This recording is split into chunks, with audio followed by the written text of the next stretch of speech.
close your eyes for a few seconds and begin to imagine. Imagine you were out in a very deep forest and you were asked to go on a treasure hunt. And whatever you found was yours. What a great opportunity. Just imagine the whole scene. Please open your eyes. When you had your eyes closed, I'm sure what you saw was a brief period of darkness. The darkness represents how bleak your dreams are when you first start to dream. It is never clear until I asked you to imagine. Then you began to see the images. Each of you was able to imagine differently. That's the power of the individual mind to imagine. The world will never understand your dream until you are able to take it clearer and paint it with a brush that is so clear for the rest of the world to see. Each time you fail to make a dream so clear for the rest of the world to understand, and you get those dreadful two letters, no. Take it back and say, it is not over. Because it is never over until you say that it is over. I will share with you a poem that I read in junior high school, written by the American poet Langston Hughes, and it is titled, Dream Deferred. What happens to a dream deferred? Does it dry up like a raisin in the sun? Or does it fester like a soul and then run? Does it cross over like a syrupy sweet? Maybe it just sags like a heavy load. Or does it explode? There are two things that could happen to your dream. You could either allow your dream to sag like a heavy load, or you can allow it to explode. Because the truth is, no dream is so heavy for you to carry. Your dream is only as big as you imagine it. Or you can choose for your dream to explode and let the particles filter across the earth for everyone to feel it. I will share with you a very personal story. I grew up in a home where my father brought home regular supplies of newspapers and magazines. So reading was something I grew up doing. I went to elementary school, junior high, and high school. I started writing poetry, short stories, and just anything. But I never thought of myself to one day or at any point in time become a writer or a poet. And then I left high school. I joined the corporate world. I was working in mid-level management. So poetry was something of my past. And one day something happened. I listened on the radio and I heard of a poetry competition that was organized locally. I applied. On the day of the event, I showed up at the Monrovia City Hall. I was just sitting somewhere back there. And guess what? My poem did not make the short list. Not even the long list. I was frustrated. I sat over there and said, well, maybe this thing is not my thing. I should stop taking part in competition. But that moment was very defining for me because it could have either made me to not pursue my dreams any further, or I could stop right away. But I knew that there was a gold inside of me that the rest of the world had to see.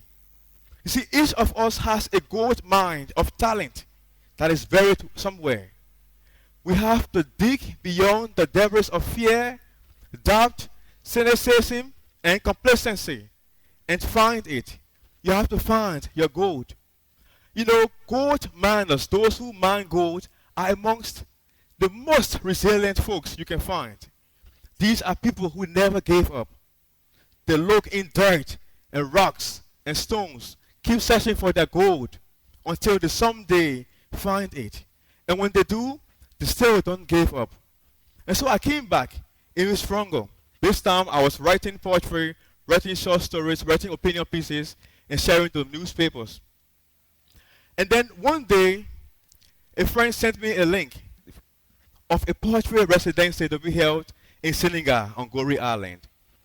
For a moment, I said, well, there's a guy inside of me that spoke and said, the last time you tried a competition, you know just what happened.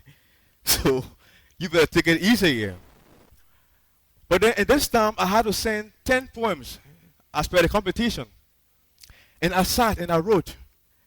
One evening on my way home, I got an email. I was selected to go to Senegal and join other distinguished poets from across West Africa and read an anthology of African poetry.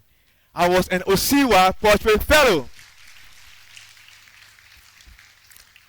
In the same year, I saw a competition for World Poetry Day. It was organized by Young People Today. Young People Today is a youth group based for Southern and Eastern African youth, based in Southern Africa. And this guy from West Africa applied. And guess what? My poem, titled Forgotten Future, emerged as the winning poem for World Poetry Day 2015. A third point was this. I've also published a debut collection of poetry. Now, I stand before you tonight not as the guy whose poetry was turned down from a local competition, but as an Osiwa Poetry Fellow, an award-winning poet, an author, and a TED speaker.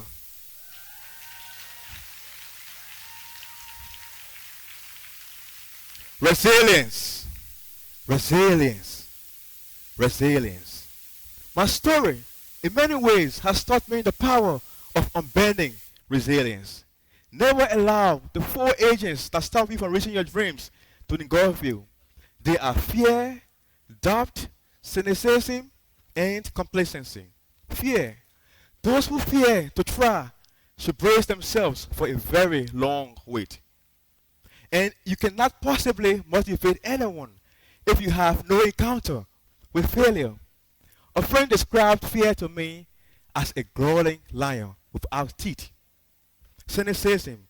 We've all had moments of skepticism in our lives. But do you know what? A bird will never trust its wings if it does not flap it. If you want to fly, learn to flap your wings. And for doubt, it's okay when people tell you you can't make it. But never get to a point where you say to yourself, I can't do this. And complacency. Don't ever get to a point where you are totally satisfied that everything is okay. As a motivational speaker once said, the greatest threat to success is your last success. If you want to get out there and find your goal, you must have the guts. G-U-T-S. Guts. G. Be goal-oriented. Have a clear, defined goal and go for it. U. Be unbending. Never allow a negative experience to define you. T. Be thorough. If you want to see things in life, understand the challenges and learn to overcome them. And S. Stay on course, because it's never over until it is over. If you want to be great, you must understand that great men are those who have walked down valleys but have come up unscathed.